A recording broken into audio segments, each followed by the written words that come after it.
In the Darkness by Karin Fossum. Read by David Rintoul. It was a Wendy house. A tiny house with red sills and lace curtains in the windows. He halted a short distance from it, listened, but heard nothing except the dog panting by his side and a gentle rustle from the old apple trees. He stood there a moment longer, feeling the dampness of the grass seep through his shoes and listening to his heart, which had changed its pace after the chase through the garden. The dog looked up at him and waited.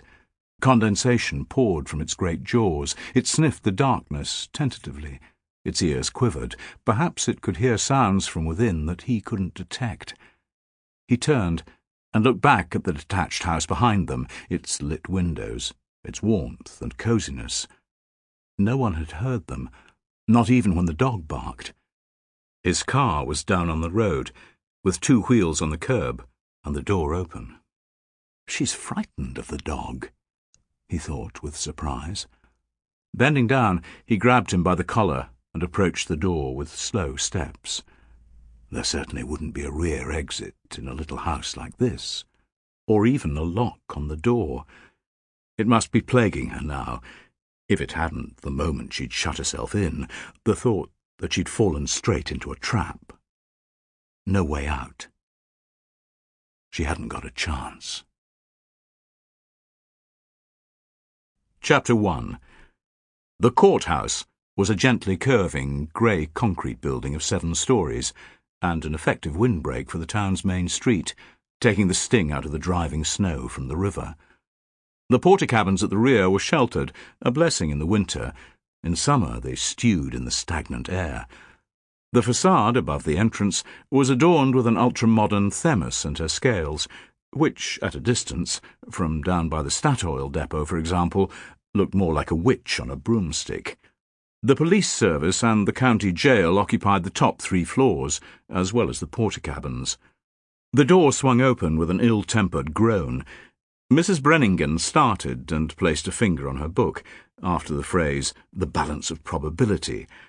Inspector Sejer came into reception with a woman.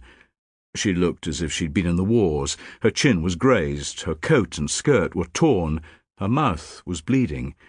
Mrs. Brenningen didn't normally stare. She'd been the receptionist at the courthouse for 17 years. She'd seen all sorts come and go, but now she gawped. She snapped the book shut, her place marked with an old bus timetable.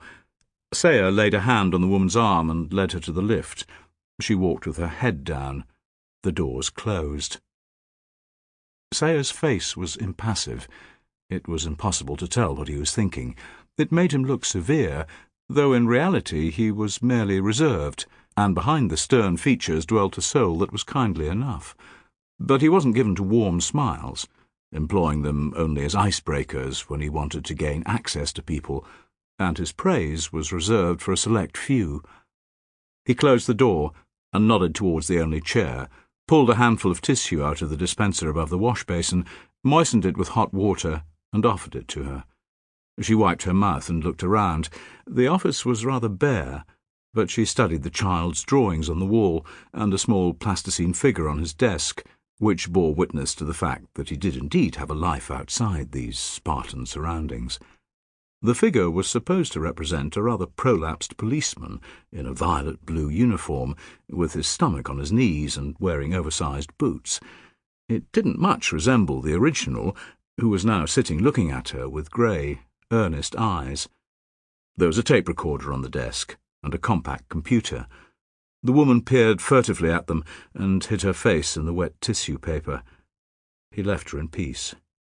He got an audio cassette from the drawer and wrote on the white label, "Eva Maria Magnus." "Are you frightened of dogs?"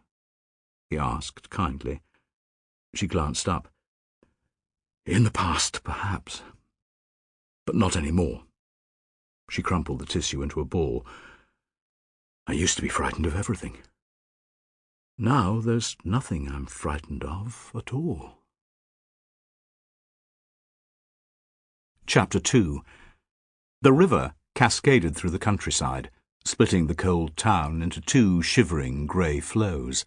It was Sample complete. Ready to continue?